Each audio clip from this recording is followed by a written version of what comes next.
It's October 7th, week 6 of the NFL season, and we are back here, Fantasy Now Plus, to talk about all of the waiver wire ads and maybe drops that you need to look at heading into week 6. Before we get into the show, be sure to like and subscribe this show. All the links for all of our social media can be found in the description below. Let's get right into the show. It's going to be a busy week.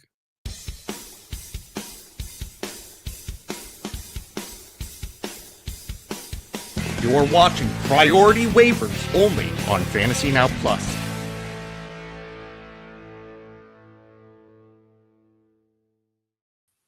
Charlene, we are back for another week of fantasy football. Week 6 is here. How did week 5 go for you?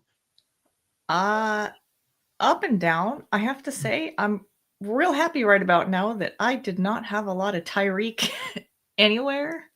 I feel like every week we're losing somebody. I can't believe we're only in week 5 with all the injuries that we have already. It's bad. Yeah, it's getting bad with every week. It's another big player down.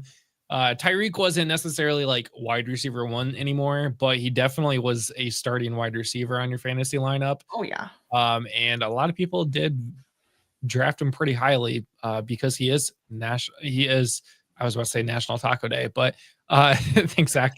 Also, National Taco Day on a Tuesday. That is perfect because I will why in a sec. But yeah, Tyree going down, it does suck. He is highly touted. He is considered one of the better wide receivers. So that also, can we talk about how happy he looked? I was like, are you actually injured?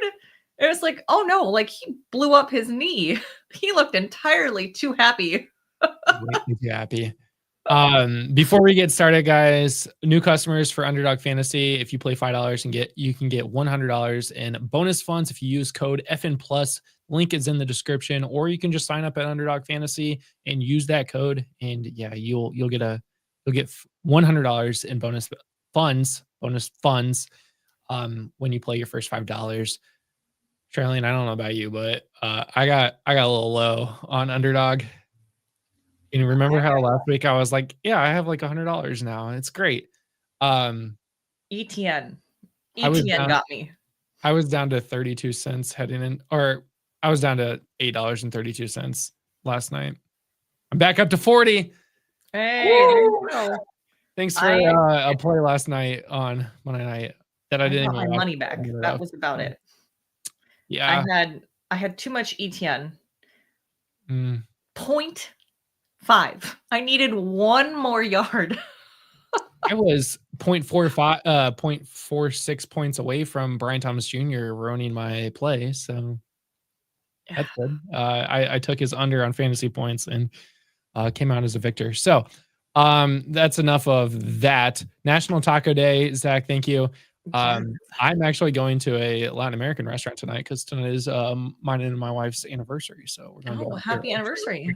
This is perfect for Taco Tuesday. That is perfect. Craig said, I made it Mayfield or Drake May, and I have injury issues with running back Bucky Irving as Hampton. What should I do? Oh, God. And Hampton. Oh, man. Well, Craig, guess what? Like always, we have a whole lineup of running backs and quarterbacks for you this week. So, Charlene, should we get started? Yeah, let's get into it. I think the first guy we got to talk about, especially, I love talking about the Niners. We got to talk about Kendrick Bourne. I think he's a definite must add if he is still on the waiver wire this week.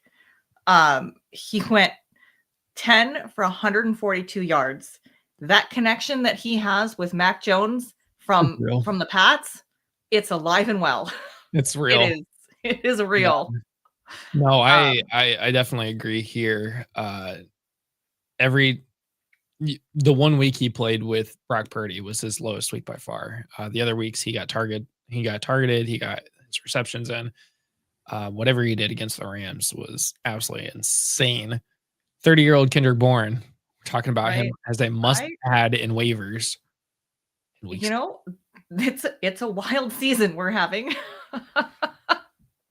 feel Sure like we've got is. a few of these, so but It's really crazy because I forgot Kendrick Bourne even had a career before New England, and it was with San Francisco. I honestly did not realize until just now that he played for San Francisco for 4 years before. yeah, so he got himself a little welcome home party. So we're pretty thrilled with that. I think even with Pearsall and Juwan Jennings, I mean, they're injured. It seems like I don't know if these guys are going to be 100% at any point in this season the way this is going. I feel like as soon as they're well enough to play, like they come back in and then they're banged up again. If that's the way the season's going to go. Yeah, it's concerning. I don't think we'll ever see Rick Pearsall, Juwan Jennings, and Kendrick Bourne on the field at the exact same time, along with Christian McCaffrey and Brock Purdy and George Kittle. Right. Problem. So I could definitely see, assuming either Juwan or Ricky's out, Kendrick Bourne can be an option. Now, when Kittle comes back in 2 weeks, we'll see how that works out. But if we got to see how it shakes out. Yeah, if you're down for the count and you need a wide receiver and you need a win, Kendrick Bourne's definitely should be on your list to be picked up. Only rostered in 3.9% of leagues. He should be there. And if he's not, that sucks. Even in sleeper, he's rostered in 37% of the leagues, which is definitely inflated for like best ball and stuff like that. So in dynasties and stuff and all those. So Bourne should be out there. If he's not, you're playing in a deeper league. But if I know I have a league where it's the shorter bench, I'm going to be picking up Kendrick Bourne this week. I think that's a solid. And assuming Mac Jones keeps starting, I'm a little bit more concerned when Brock Purdy comes back as well. I agree with that too. But as far as we know, I mean, it's early in the week, obviously. As of right now, it's not looking like it's going to be a Brock Purdy week. And if that holds up and it's a Mac Jones week, Kendrick Bourne all day. Here we are, hoping that it's not a Brock Purdy week. I know. Here we are, hoping it's Mac Jones and not Brock Purdy playing football. That's crazy. Hey, Mac Jones looks good. Mac Jones does look good. So you got a quarterback, so yeah. Will, if a philosopher, we're going to talk about some of these guys. So just stick around. Next up, Sam Darnold. Do you want to talk about Sam Darnold? Sure. Sam Darnold obviously is there. Rostered in 23% of the leagues. He scored 28.6 in a shootout, an absolute shootout with the Buccaneers, which honestly, the battle of the former Panthers, as one could put it. Do you think anybody from Carolina was looking at this game going, where was this? Where was all of this? Like, why did we trade our entire future for Bryce Young when we literally had this right here? Probably, I'd assume so. But 28.64 points last week against Tampa Bay. He's had a pretty good year after the San Francisco game. San Francisco week 1, he looked like the Sam Darnold of old. No touchdowns, no interceptions, 150 yards. Bad. It's a pretty formidable defense he was up against, though. Yeah. Since then, Pittsburgh 17.8, New Orleans 16.7, Arizona 16.1, 28.6 against Tampa Bay. He's got Jacksonville and Houston coming up before a bye week. So you got 2 pretty solid weeks coming up for him. And here's the real factor. He is Jackson Smith-Njigba. Like, that's the biggest one there. Right. Njigba has more receptions that are more than 20 yards than any team has total. Like, of all of their own players. JSN being on this team is going to elevate Sam Darnold in the way that Justin Jefferson elevated Sam Darnold. So my theory of, was it Justin Jefferson or was it Sam Darnold as the Vikings? Right. Why it's still holding up, right? It's still like, is it JSN or is it Sam Darnold? At what point is it just, okay, Sam Darnold's just good? We won't know this, I think, ever, unless JSN goes down. And we're not wishing that because we can't take any more injuries. So Sam Darnold, I think, is an ad. You have to get him if you're down a quarterback.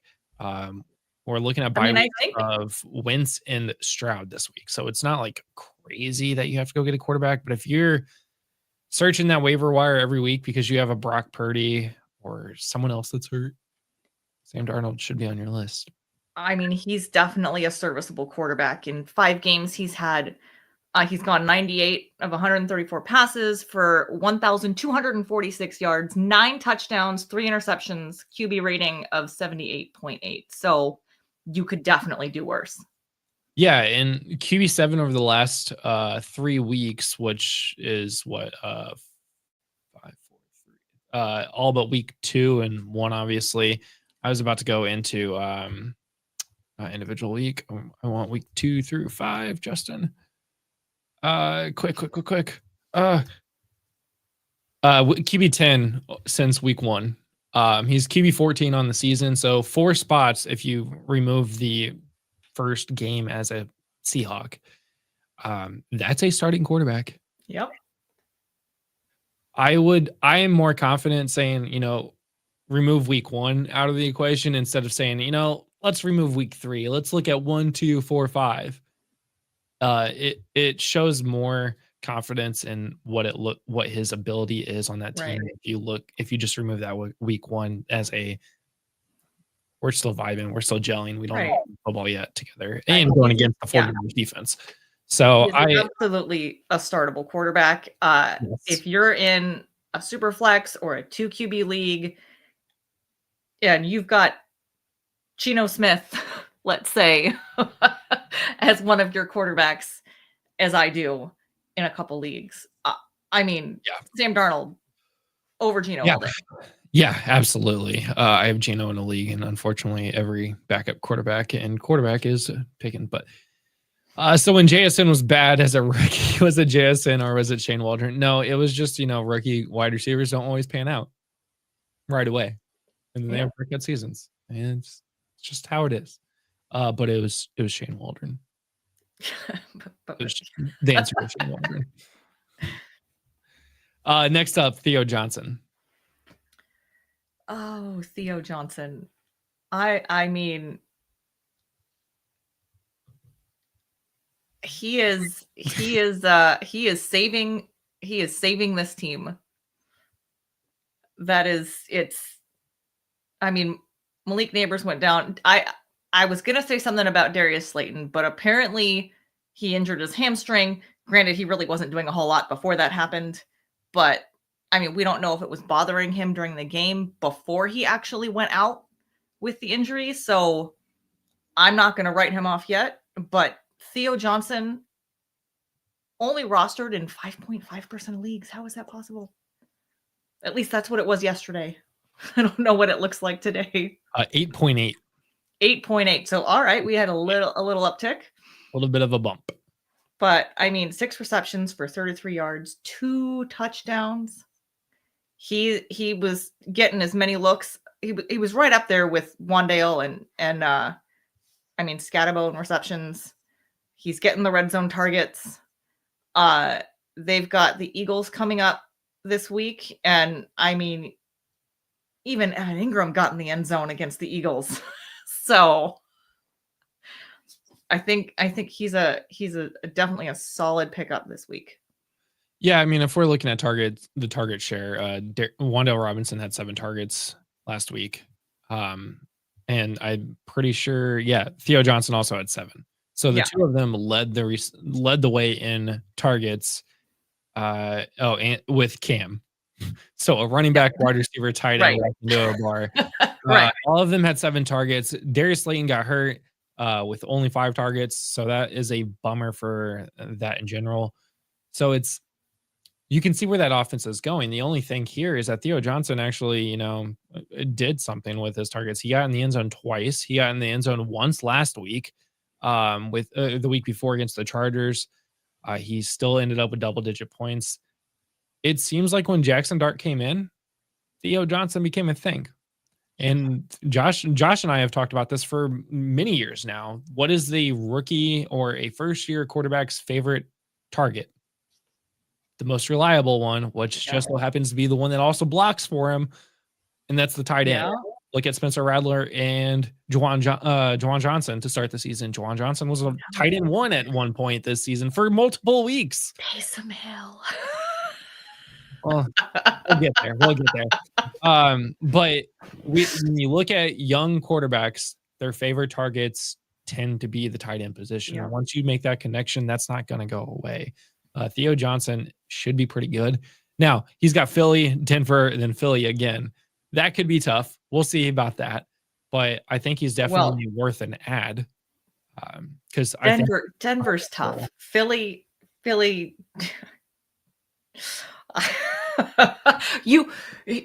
You think about what they used to be and you go, oh, that's going to be tough. Then you look at 2025 season and go, oh, right. That's not what's happening right now. Yeah. But so, I mean, Theo, I think should be getting picked up. If we look at the sense of what tight ends are doing right now and what he is doing right now, yeah, he's tight end 19. But give him 3-4 more weeks, and that should be up in the top 12. Right. He's got to balance out the first 3 weeks of Russell Wilson. Yeah. So. Yeah. Next. Only up from there. Yeah. Hopefully. I'm gonna let you talk about Michael Carter because of the week. If you picked Michael Carter, you're looking great. If you picked DeMarcado, Mr. Run it 75 yards and drop it right before the end zone for your first NFL career touchdown. Don't know anything about that from experience. Did not watch Jonathan Taylor do that last year. Did not watch A.D. Mitchell do it literally the week before for his first career touchdown that ended up being a fumble through the end zone. He's a hands-on learner. You mean he's a hands-off learner? Hands-off learner, yeah. Michael Carter, 18.3 points last week. He is only rostered in 46.3. He is rostered already in 46.3 because a lot of people did take the gamble on Carter over DeMarcado over the other guy in Arizona, with Trey Benson being out on IR after playing one game. The Arizona running back situation has never been more fluid. There's only one other team in the NFL where I think the running back situation is just as bad. But Carter seems to be the guy who's getting the job done. He did get in the end zone, but he got 18 carries, 51 yards. He got 5 targets, 5 receptions. He seems to be the back for the Arizona Cardinals. And off the practice squad. Yeah. I remember a couple of years ago, I think, Josh. Yep. Now that I remember this, New York Jets, Josh was like, Michael Carter's the guy right here. And Brees I remember that. So Michael Carter is finally a thing. Only 3 games last year, 15 games the year before with Arizona. He's the guy, like in Arizona, right? I mean, he certainly looks the part. Knock on wood that this doesn't change next week because it is Arizona and that running back room is not great. I'm just waiting for some MRI result that says Michael Carter's out for the season. So he's not injured, guys. Hopefully I didn't just ruin that, but yeah, I like him. Last week he was RB9. He's 44 over the last 3 weeks, and that includes not playing at all in week 3 and getting 1 attempt in week 4. So he's already better than some of the guys that probably shouldn't be rostering anymore. Yep. So let's talk about that Chargers running back room. Yeah, we just go from one running back hot mess to another, huh? Yeah. So Omari and Hampton. Yeah, let's start there. Omari and Hampton. Finally, we get a rookie running back. Yeah, finally, huh? On IR. He's out there.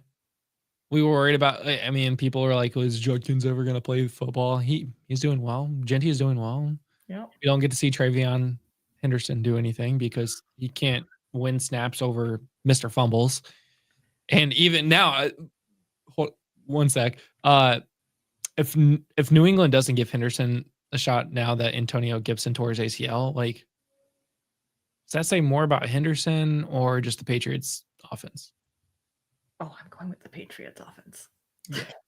Yeah, he can't. There is absolutely no reason that they should not be giving him more opportunities. None. Zero. I don't understand it. Correct. So, Tyler, we do answer questions, man. What are you talking about? We're literally answering questions right now. Tyler, we've answered your questions before. I don't know what you're talking about, man. Craig knows we answer questions. Craig is a very loyal listener. And we've already talked about his question. So, anyways. Kamani Vidal. Kamani Vidal. This is the same situation as Arizona last week. Yeah, I think this one's a little bit muddier, but maybe not. Maybe not. You got Kamani Vidal, Hassan Haskins. Kamani is definitely the better pass catching back. I don't think there's any question about that. I think this week we're going to see a full-on committee. I don't know that it's going to be 50-50, but I think we're going to have a committee running back situation with Vidal and Haskins. I do think that Vidal comes out on top. I do think that he's the back to own for the Chargers. I mean, in 37 career games, Haskins has had 15 catches. Yeah. I am all in on Vidal in this situation. Yeah, Josh kind of asked if we're going to talk about Vidal or Haskins today. And I was like, man, I really don't want to, because this is just gross. Justin Herbert led the team in rushing last week. So that's something. And it could happen. It could happen again. You are right. Vidal and Haskins had almost the same. I mean, Vidal had 5 touches, whereas Haskins had a total of 6 touches, but both gross in yardage, both. Yeah. But if you do look back, Vidal has always been more targeted. Last season, he was more targeted in the pass catching game. So in the couple of games that he did get to play, at least. So it has to be this guy. Like, Vidal was drafted by the Chargers. Haskins wasn't. That doesn't mean anything. That absolutely doesn't mean anything. Also, Gus Edwards could end up as a Charger again after being cut like 9-10 months ago. So I'm not sold on either of them. I'm not. But if I had to put my eggs in one basket for a running back this week, it would be Vidal between the two of them. This is going to be the same thing as the Michael Carter, DeMarcado gamble like we all played last week. We don't know what Jim Harbaugh is going to do. We don't know who he's going to pick. We don't know who's going to lead the running back room. We probably won't know until Sunday, which is sad. If you have to pick one of these guys, go with Vidal. If you have to pick one of these guys, go with Michael Carter. Go with Michael Carter. But if Michael Carter's not available, I guess you have to pick one of these guys, and that's Vidal. I mean, that's the truth. It's really the only person that's like really out there because of all of the injuries that we have dealt with. And really this week, I mean, we're truly only missing Jordan Mason on bye week. So hopefully you're not in that situation where it's really bad. But that's a big but. When we're looking at guys like Antonio Gibson with the torn ACL, Amarian Hampton is out for this season.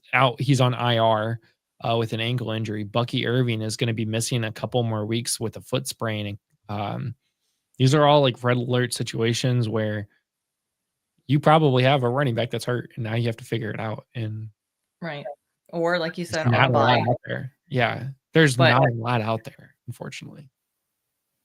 So it's so the Vikings. So you got the Vikings on a bye. You got the Texans on a bye. So that's who did we tell everybody Woody to and pick up? Jordan Woody Mason. Marks, and you pick Nick up Woody Chubb. Marks, and then what happens?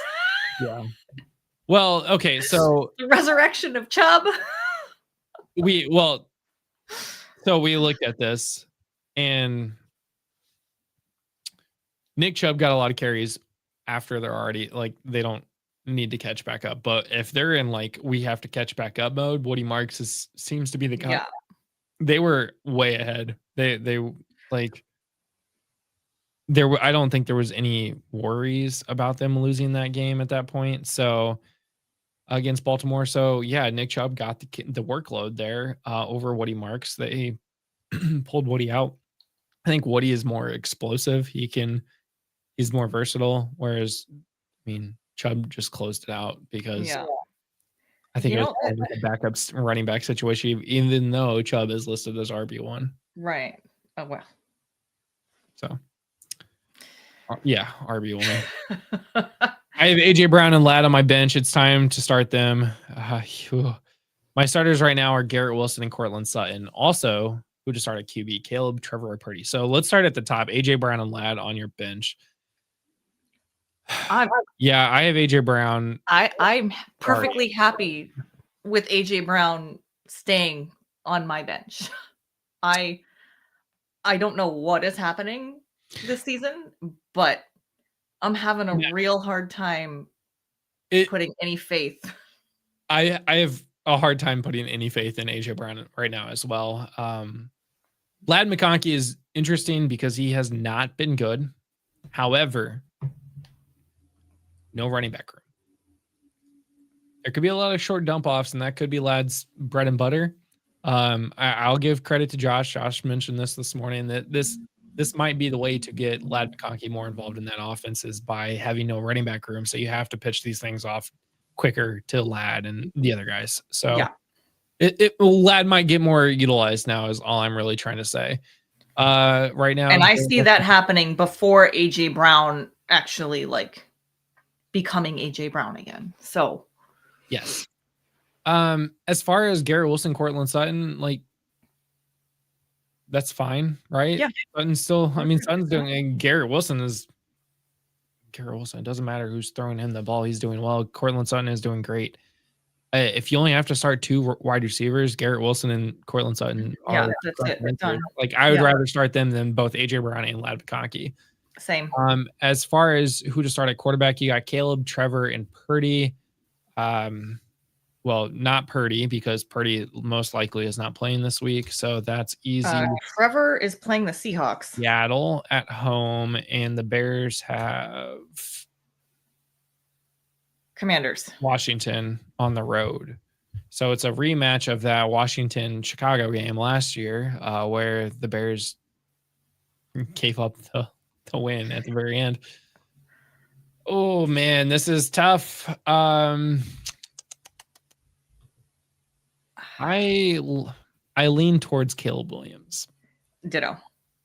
I lean towards Caleb Williams. He's got better options that are actually playing ball. Looking back at Trevor Lawrence's 27 points. One of those points, 6 of those points came off of a rushing touchdown at the end of the game that he almost took a sack on. Like he luckily got out, but I mean, do we expect him to get literally rushing touchdowns ever again in his career? That's 12. No, he looked terrible yesterday. So we're talking about maybe not just yesterday. He's looked terrible. Yeah. 12 of his 27 points came off of 2 rushing touchdowns that he let me check my notes here, has never scored on in a single game ever in his career. So without those, you're looking at 15 points. That's not great. It's not great. And I don't know where did Brian Thomas Jr. go? Like, is he finally becoming a thing again? Oh, 12 points. Yeah, no, that he finally did okay. Yeah. Trevor Hunter finally got going. Well, and that's the problem is I mean, BTJ, Brenton Strange, like they're out there, but they're having to rely on Trevor Lawrence to get them the ball. And it is, I mean, through 5 weeks, it's been so volatile. You just don't know. I mean, the consistency is just not there. I can't trust. I know we just saw a Trevor shootout with Lawrence. Seattle, but Trevor Lawrence is no Baker Mayfield. No. So I would start Caleb Williams here. It's Yeah. And we don't even know if Purdy's I playing. think So that's easy. Yeah, yeah. I don't think yeah. I don't think Purdy's playing. I think if the Niners are smart about it, I don't think that Purdy is playing. I hope he's sitting until after the bye week. It would make the most sense. It would make the most sense since Mac Jones is doing well. We've got a winning. We're what 4-1 right now. If we drop a game, we're still good. Yeah. So I mean, I don't see why they would try to rush Purdy back. Speaking of Mr. Mac Jones, worth a look this week, is what you're saying. I think he might be worth more than just a look, especially, I mean, we've been talking about all the injuries. We've been talking about the buys coming up. CJ Stroud on a bye, Carson Wentz / JJ McCarthy on a bye. If Mac Jones is in fact playing this week, fire him up. Fire him up, fire up Kendrick Bourne, and let them do their thing again, because that was a lot of fun to watch.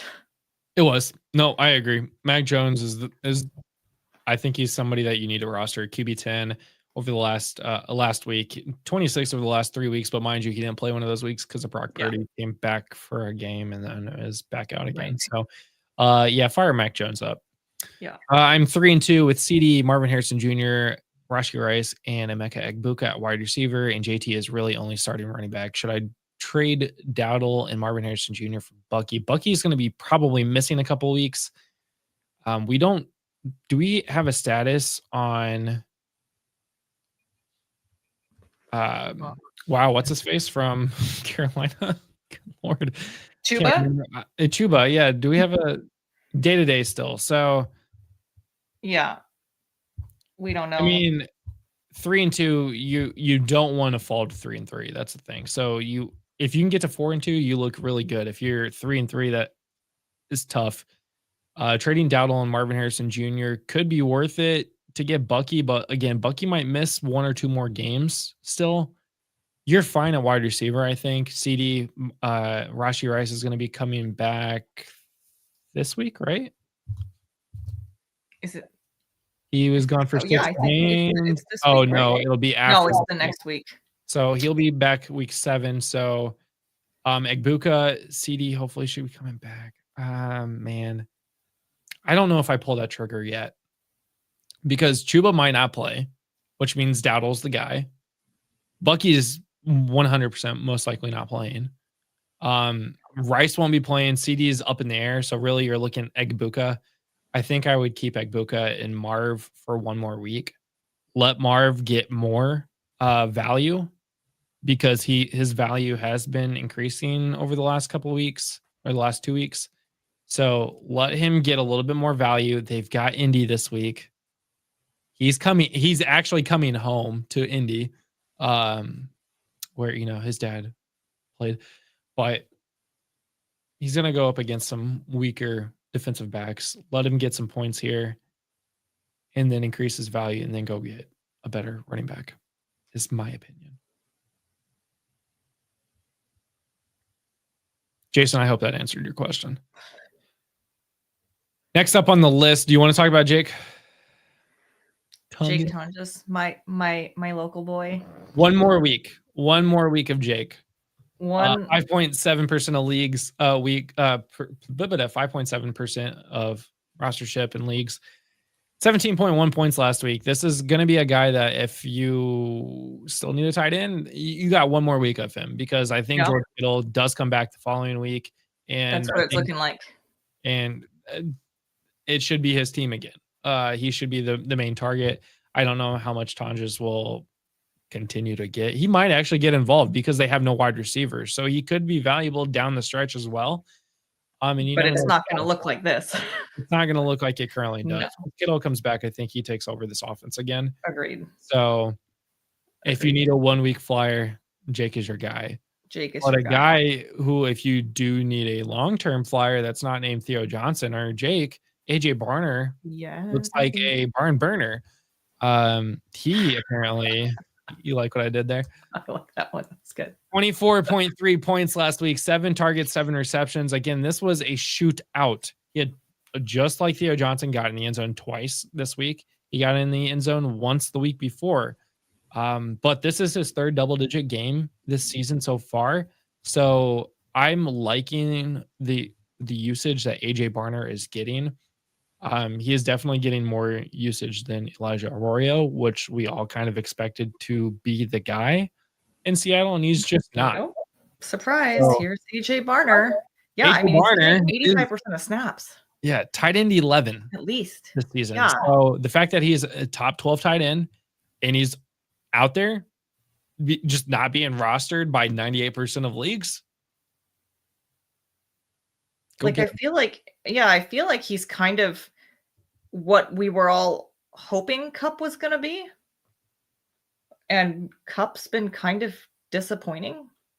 Or maybe this was the plan for Seattle to use him, how they're using him. I don't know.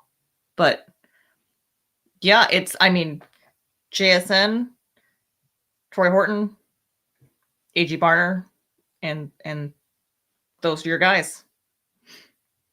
Yeah. And Sam Darnold looks pretty good out there. So yeah, it's he's not quite on par, but he kind of has that. He's giving me Indiana Jones vibes where it's change of scenery and all of a sudden, who is this guy? AJ Barner has been so good that over the last 3 weeks, he's still tight end 6, and he had a 3.3 week 3 weeks ago. 12.2 last week, 24.3 this week. Just in the way you do, this is a math formula, like a problem solving formula or whatever.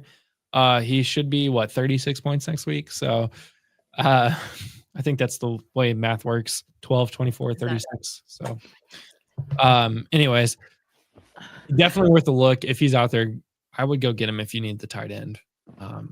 Definitely somebody there. Let's move on. One more worth a look. Who do you want? Who do I want? I want Dylan Gabriel.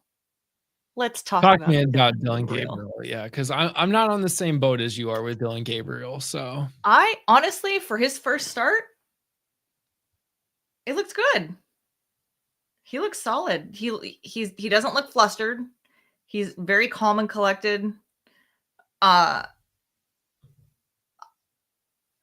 not saying that oh my God, he's amazing. Go run out and get him right now. But he looked good, and it's kind of the same thing. If you need a quarterback, if you're starting Geno, I would play Dylan Gabriel over a lot of these quarterbacks.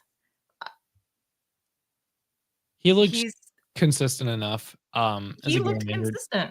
19, no interceptions. Yeah, no interceptions, 2 touchdowns, only 190 yards. That's hopefully when he gets back to the States they get him worked in more. First career start is always a weird one, so this could go up. This could also go down.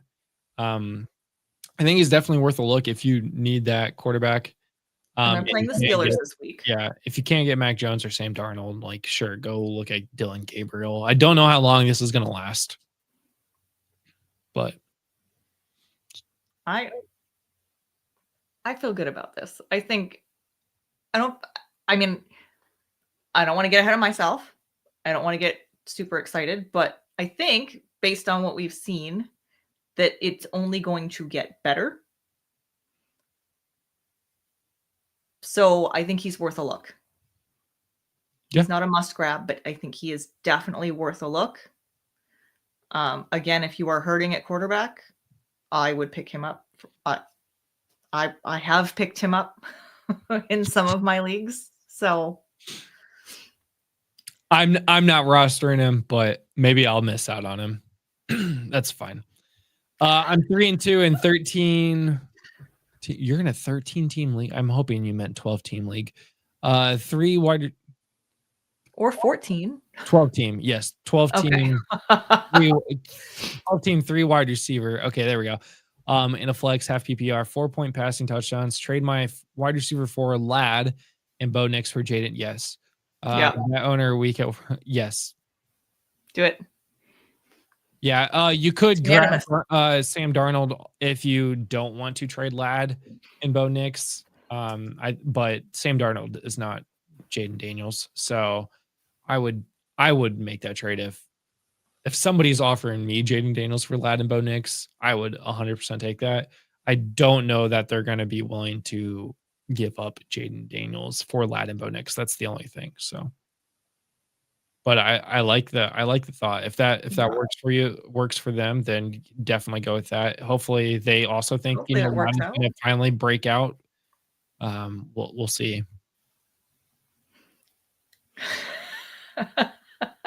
My girl Sophia. Let's rapid fire a couple of these worth of stashes here. First one, I did not put this on the list, but I'm going to talk about Cooper Rush.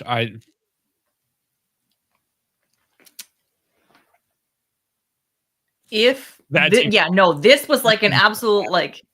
If you're picking up Cooper Rush, right. I mean, this is we're talking. I put him on here, but this is like the deepest league. Like you are desperate at quarterback and you need somebody. If Lamar doesn't play again, I never thought Cooper Rush would be this bad, but oh man, he's got the Rams. He is a potential starting quarterback.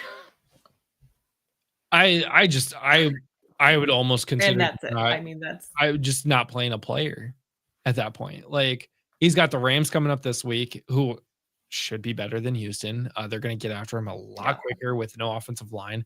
Then they have a bye. Lamar should be back by Chicago in week 8. So I don't know that I necessarily would waste. I get that he's going to be a starting quarterback, but like he is at this point QB 32 on my list. Including I would take him over a 0. And I say that because I've just watched, I don't know how many matchups where somebody won by less than a point. That's fair. That is fair. I mean, if you're talking about Cooper Rush or an empty box, I mean, man, I guess I know 3 interceptions still got him 4 points. I'm saying it's so bad. And hey, while we're on the gross train, maybe we should talk about Taysom Hill. Transition from one gross thing to the next. Taysom Hill. Yeah, we're talking about QB hybrids here. It actually, I think Sleepers only marked him as a tight end finally, not as a QB. 0.66 points in his return back to playing. I mean,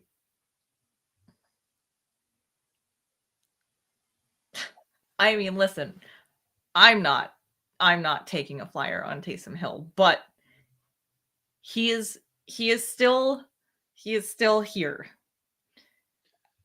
I know we're trying not to make fetch happen, but it's still happening in this case. And I mean, with Juwan Johnson banged up, if you really are still on that Taysom Hill hype train, I guess, go do your thing, but I'm out. I just can't anymore. Yeah. Next up, a 21-day window is opening for Christian Watson. Tell us about how excited you are. That is all that is opening. Because he's not worth it. He's not worth it. I'm sorry. If you like Christian Watson, you believe in Christian Watson, Tell me why I'm wrong on Christian Watson. He played 15 games last year, finished as wide receiver 76. Wide receiver 68 is the year before, 41 the year before that. I think last year is the closest thing you could look at to how Christian Watson is going to be as a player, and that again, wide receiver 76. Well, let's not waste time on him, fab on him. If you're in like a best ball league, okay, or dynasty. maybe he might get that 21-point game. If you're in a dynasty, I've had him sitting in my IR for the last year. So I mean, I'm not dropping him, but I'm certainly don't intend to do anything with him currently. So nope. Let's not panic yet on Travis Hunter. That's the next on our list is let's not panic on Travis Hunter. I can't actually get good stats because Sleeper is including IDP stats here. That's great. He has not been great so far this season. That's not shocking to anybody. Well, I'm sure that's probably shocking to some people, but 3.3, 2.2, 2.1, 4.2, 6.4 fantasy points for the offensive position in non-IDP leagues. I'm not willing to panic yet. Their offense the Jaguars are 4-1. Somehow they're doing it. It's mostly through the rushing game, but I would like to see Travis Hunter get used better on that offense. He's getting consistent targets. He got 64 yards on just 3 targets last week or last night. So I think he's definitely, don't panic on him yet. I think he's only going to get better. I feel like they're just trying to figure out the best way to utilize him because he is still playing, offense, defense. And I think they're just trying to find that balance because you're not going to get 100% on both sides of the ball. It's not going to happen. So it's trying to figure out where he's going to serve the team best and what that's going to look like. So it's going to, I feel like it's just, we're going to have up and down games from him until they figure this out. So I agree.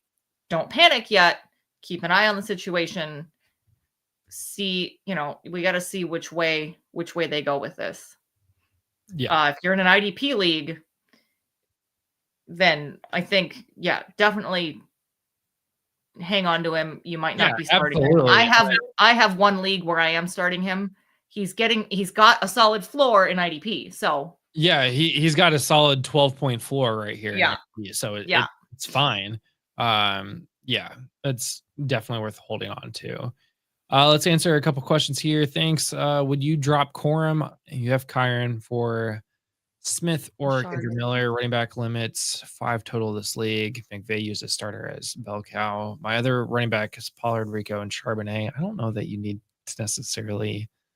I mean, if you want to drop Corum because you already have Kyron, it's never bad to have a back like the handcuff though. So I'd rather have the backup to Kyron than just picking up Smith, who is RB3 on that team.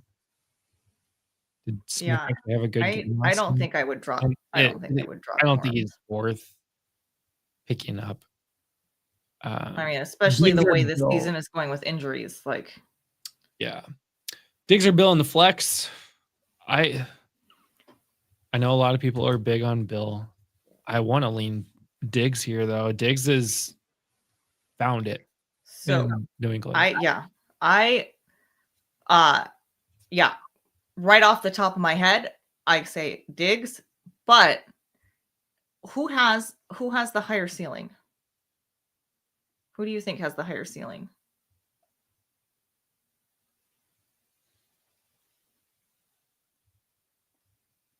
New England doesn't really have any other receivers, any other players outside of Hunter Henry, other than Diggs. Bill seems to be so. Diggs has a higher floor, in my opinion, than Bill does. Right, Bill and that's where I was going next. Is we already know who's got the lowest floor. Yeah, so we're looking at Bill against Chicago or Stephon against New Orleans. I lean towards Diggs here. I think they've got that figured out. I could be wrong, but looking at this, I mean, I don't want to discount touchdowns because that's how you get points, but I mean, 12 of 27 points came from 2 touchdowns. What if he doesn't get in the end zone those 2 plays? We're looking at 15 points instead of 27 points.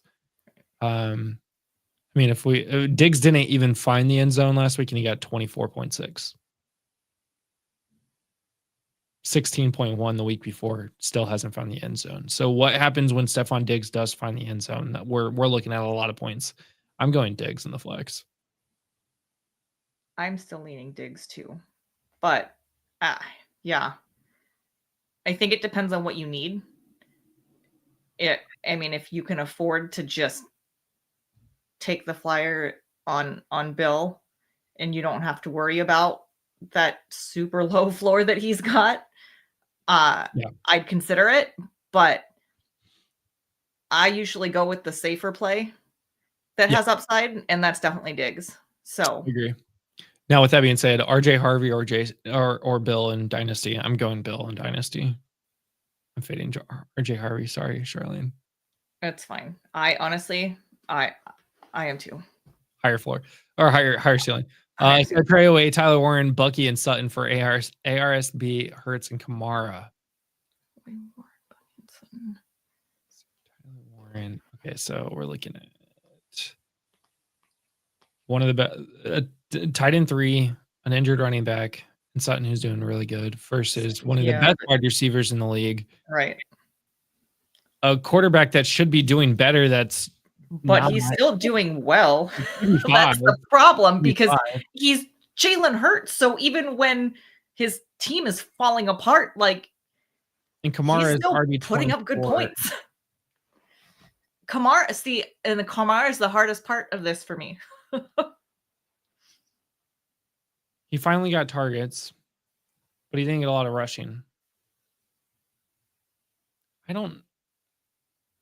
I'd be curious what your quarterback situation looks like and what your tight end situation looks like outside of Tyler Warren, because it's really hard for me to give up a top 3, top 5 tight end. Because once they start breaking away from the rest of the pack, the top 3 look much different than 4 through 7. Right. And that looks even bigger. That's even a bigger gap from 8 through 12. Right. There's always those giant drop-offs with tight ends. The tight end position, the drop is huge. And he's got Tucker Kraft. They've got Tucker Kraft and Stroud and Murray. Here's Amon-Ra or Sutton. Kraft is doing well. Yeah. It's really down to me. It's, do you want Amon-Ra or Cortland Sutton? Do you want Bucky or Kamara?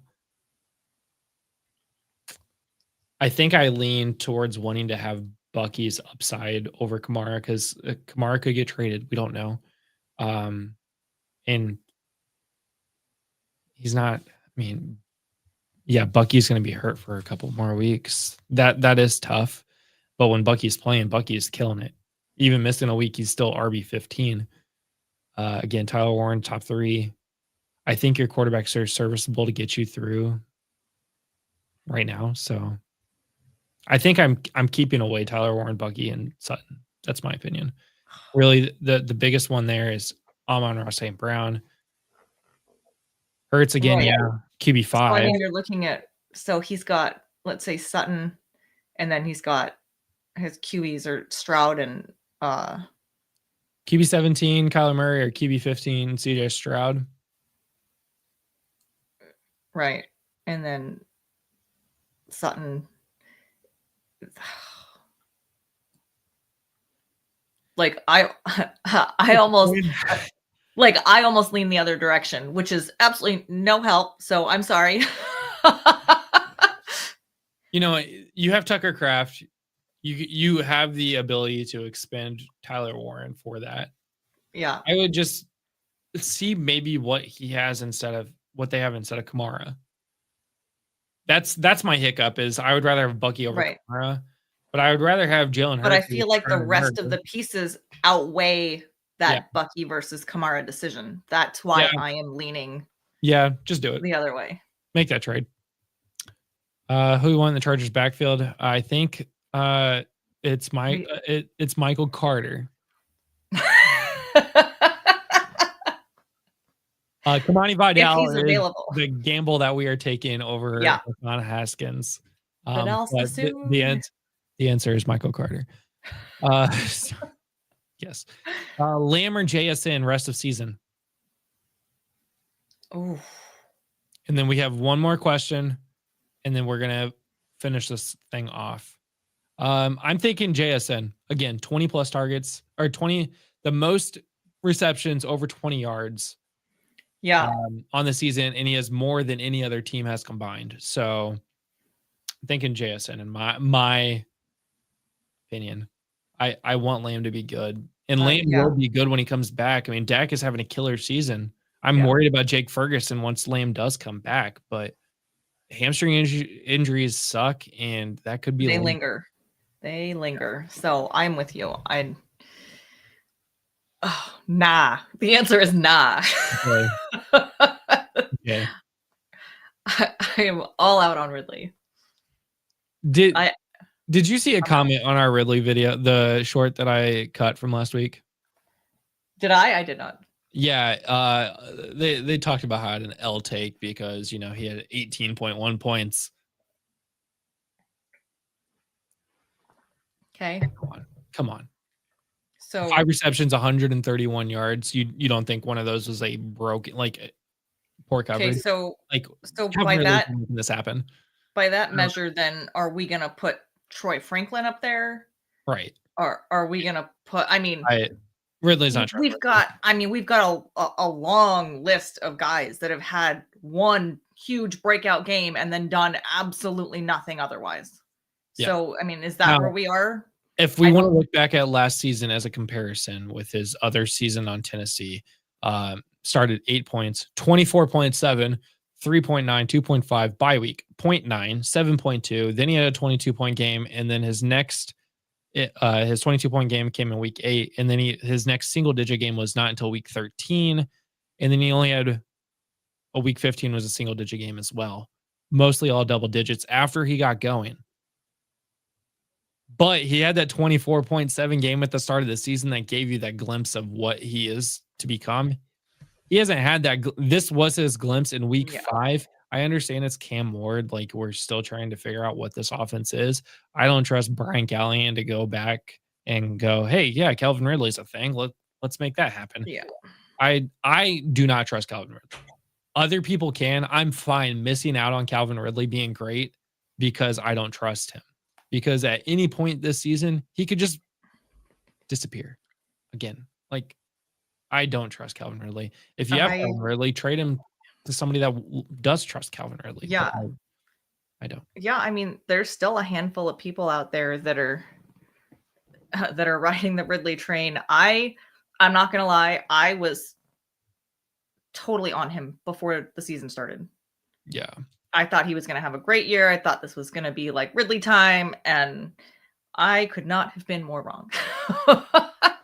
And thankfully, I also had the wherewithal to grab some Io Manor.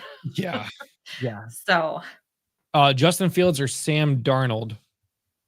And then we have to get through these last people. I am going Darnold because Justin Fields is playing the Broncos in London this week. Oh yeah, I guess it is. If it's this or that this week, then yeah, I would. I mean, if we're talking this week, yeah, I'm Sam Darnold. If I'm going rest of season, I'm going Justin Fields. But if it's this week, I'm going Sam Darnold. Yeah. Need a waiver pickup? Do I go Haskins, Vidal, or Kareem Hunt? Michael Carter. Vidal. Vidal. The answer is just Michael Carter, guys. No, I think we said the gamble is Vidal. Okay, let's get to these last couple. These guys got one more chance to do something, or else we're done with them. Jerry Jeudy, wide receiver 81. He's 77 over the last 3 weeks. He had 3.5 points last week, 86.2% rostered. His bye week is coming up in week 9. Jerry Jeudy is just, if you can trade him, trade him. But I don't. Nobody's trading. Yeah, I'm out. I'm out on Jerry Jeudy. I'm willing to give it a chance. Dylan Gabriel is in start number 2. Maybe he'll make a connection with Jerry Jeudy once they get back to the States and they can finally figure some things out. Because that was a weird week for the Browns last week, leaving the country and all the things. But that's why we have him under one more chance, because let's see. Now, this one's a big one. Last week, Jameson Williams was wide receiver 90 against the Cincinnati Bengals. The team that has no defense or a quarterback for that matter, but wide receiver 78 over the last 3 weeks, 91.9% rostered. If you can trade him, trade him. Agreed. I mean, should not be rostered. But in the offseason, all we heard is we're going to get Jameson Williams the ball so much more. It's going to be a whole different situation. We want to get him the ball. We want to get him the ball. And we're back to the same boom or bust that we had. Wide receiver 50 on the season because of his 18.8 point game in week 2, where he had a touchdown off of a gigantic play. But other than that, he got 8 targets against Cleveland. He only caught 2 of them. So I don't think Jared Goff really trusts him to throw him the ball. ARSB is the option there. Sam Laporta is becoming a thing again. If you can trade Jameson Williams, get out of the Jameson Williams business. And last one here, Jacoby Myers rostered in 90.7% of leagues. He got 7.2 points last week against Indy, but he was wide receiver 58. He's been 51 over the last 3 weeks. Jacoby is one of those guys that, you expected to be good.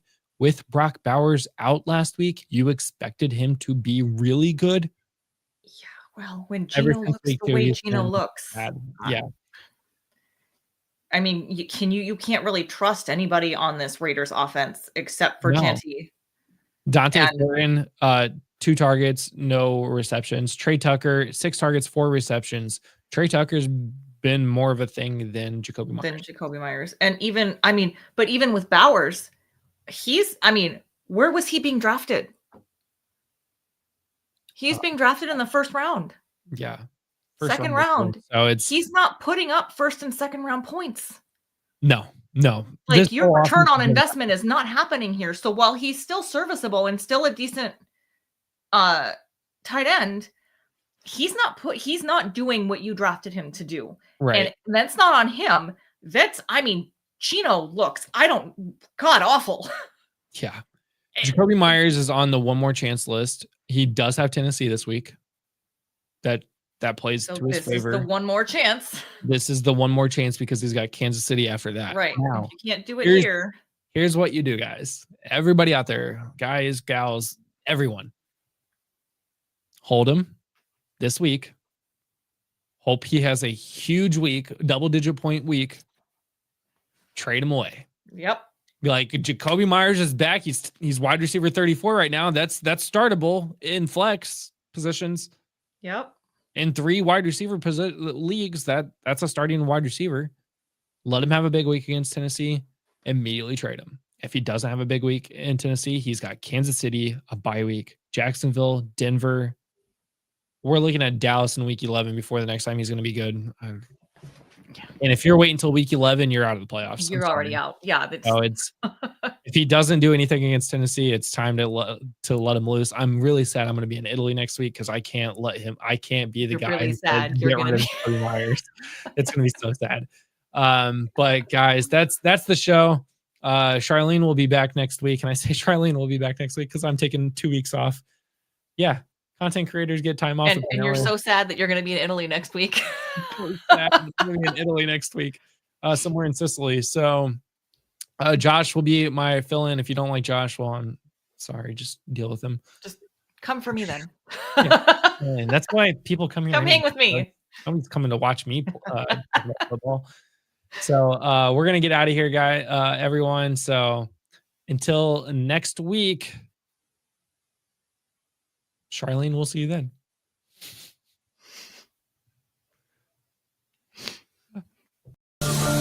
Thanks for listening. Be sure to like and subscribe wherever you watch or listen to podcasts. We'll be back next week for more ways to win your league.